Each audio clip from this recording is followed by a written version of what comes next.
વલસાડ તાલુકાના છરવાડા ગામેથી અહીંયા કેટલાક રહીશો આવ્યા છે અને કલેક્ટર કચેરી ખાતે એમણે પ્રાંત ઓફિસરને એક આવેદનપત્ર આપ્યું છે. એમની પાસેથી જાણીશું શું છે સમસ્યા. જી, આપનું નામ? હાર્દિક. હાર્દિકભાઈ, શું છે સમસ્યા તમારા ગામમાં? એ રોડ અમારો અડધો જ બનેલો છે. અડધો જ રોડ બન્યો છે તો રજૂઆત કરી સરપંચને કે આ બાબતે?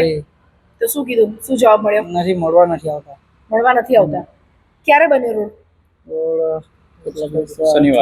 અઠવાડિયું ઉપર થઈ ગયું. શનિવારે કમ્પ્લીટ થઈ ગયેલો રોડ. શનિવારે કમ્પ્લીટ. આપનું નામ?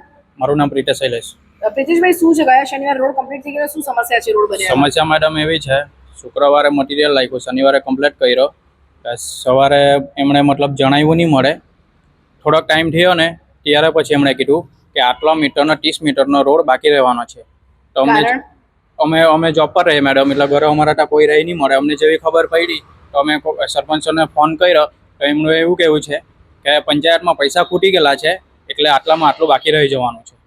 તો મેં કીધું એમને, સરપંચ સાહેબને મેં એમ કીધું કે પછી આટલું બી બતાવવા પૂરતું તમે નહીં બનાવો, કાં તો આખો બનાવો કાં તો ભરી લઈ જાઓ. તો કહે કે મેં સેટિંગ કરું. હવે એમણે મેડમ અમને કેટલા મીટરનો પાસ થયેલો, કાંઠી પાસ થયેલો, એની રકમ કેટલી, કંઈ જણાવેલું જ નથી ને. અમને આટલા 3-4 દિવસથી મળવા બોલાવીએ, મળવા બી નથી આવતા એ લોકો. બરાબર. અને બીજા કોઈ જોડે આ બાબતે વાતચીત થઈ? બીજા હા, એમાં પેલા જે કોન્ટ્રાક્ટ આપેલો ને ચેતનભાઈ, એમણે અમે બોલાવેલા. એ રવિવારે એ લોકો આવેલા ચેતનભાઈ, તો એમના જોડે વાત કરેલી. તો અમે મતલબ પગ મારે ને મેડમ તો ઉપરનું મટીરિયલ ખઈ જાય ને નીચેનું મતલબ એ લોકોનું જે કામ છે હલકી ગુણવત્તાવાળું તે સાફ દેખાઈ જ જાય. હા, તો અમે ચેતનભાઈને વસ્તુ કીધું કે આ રીતના શું છે, તો એમનો એવો જવાબ છે કે છેલ્લી ક્વોલિટીના રસ્તા એટલે તે શેરી રસ્તા બને. એમ તમારે પૂછવું હોય કોઈને, તમારે તપાસ કરવી હોય તો કરી લેજો. એટલે આવા રસ્તા જ બનશે? હા. એક જ દિવસમાં બધું મટીરિયલ નીકળી ગયું? મતલબ છેલ્લી ક્વોલિટીના રસ્તા એટલે શેરી રસ્તા આવે. ચેતનભાઈ કોન્ટ્રાક્ટરના આ જવાબ. તમારા ગામના જ છે? ના, એ બિનવાડાના છે. આવો જવાબ એમણે? હા, ને એ ખુદ કહે છે કે હું ખુદ કેમ છું કે આની વેલિડિટી વર્ષની છે એમ કીધેલું ને. હા, વર્ષની જ આની વેલિડિટી. 1 વર્ષની વેલિડિટી? હા, મેં ખુદ જાતે કેમ એમ કે આની વેલિડિટી વર્ષની જ એમ કે. બરાબર. એટલે બીજું કોઈ એમણે જવાબ નહીં આપ્યો? હા, ના. ને સરપંચ સાહેબ તો મળવા જ નથી આવતા. મળવા નથી આવતા. તો હવે આગળ તમે શું કાર્યવાહી કરશો? આગળ હવે અહીંયા અરજી આપી છે, હવે જોઈએ લોકો શું કરતા છે આગળ.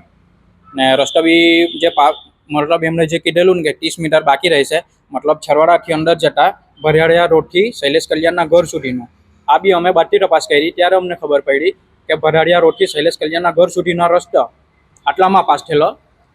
હા, એ અત્યારે મેં તમને નહીં કહ્યું, એમણે બી અમને નથી કીધેલું. તો ત્યાંથી એમણે મતલબ કીધું કે 30 મીટર ખાલી બાકી રહે. તો 30 મીટરનું અમે માપ્યું ને તો 15 જ મીટર એ લોકોએ બાકી રાખલો. તો પહેલાં 30 ઉઠો તો હવે 15 કાઢી રહ્યો ને. તે 15 મીટર બી નીચેનો જે રોડ ખરો ને એના ઉપર ડાયરેક્ટ તૈયાર મટીરિયલ પાથરેલું છે. એ બી અમને ખબર પડી. આ ભાઈ ઘરે હતા, નોકરીથી આવી રહેલા, તો આના પાસેથી અટકાવ્યું. તો બાકી એ લોકો મેડમ પેલો ઉપરના તૈયાર રોડ લખીને રસ્તો કમ્પ્લીટ કરી જાતે ને તમને ખબર બી નહીં પડે. બરાબર. આપનું નામ? હર્ષ. હર્ષભાઈ, શું તમે જોયું ત્યાં રસ્તા માટે? ત્યાં રસ્તામાં ડાયરેક્ટલી કાચું મટીરિયલ લખીને કરવાનો તૈયાર માલ પછી ઉપર લખી દીધો. જે પદ્ધતિથી કરવું તે કર્યું નથી. તો તમે ત્યારે કામ અટકાવ્યું? હા, કામ અટકાવ્યું. ત્યાં કોઈ હાજર હતા, કોન્ટ્રાક્ટર કે કોઈ? નહીં, કોન્ટ્રાક્ટર નહીં હતો, કોઈ હતો સુપરવાઇઝર કે કોઈ નહીં? મજૂર લોકો જ હતા ત્યાં. ખાલી મજૂર લોકો? તે લોકોને અમે કીધું કે અત્યારે તમે રહો દો, અમે સરપંચ સાહેબ સાથે વાત કરીને પછી અગાડી કરશું. તો પછી પાછા સરપંચને મળ્યા ખરા? સરપંચને કોલ કરીએ પણ સરપંચ કોલ નથી ઉઠાવતા. તો આ હતા છરવાડાના રહેવાસીઓને જે રસ્તાની વાત છે. દર્શક મિત્રો, અત્યારે એક મહત્વની વાત કે જે તે જગ્યાએ રસ્તાઓને લઈને અનેક ફરિયાદ ઉઠવા પામી છે. જે ગુણવત્તા છે, હલકી ગુણવત્તાનું મટીરિયલ વાપરીને રસ્તા બનાવવામાં આવે છે.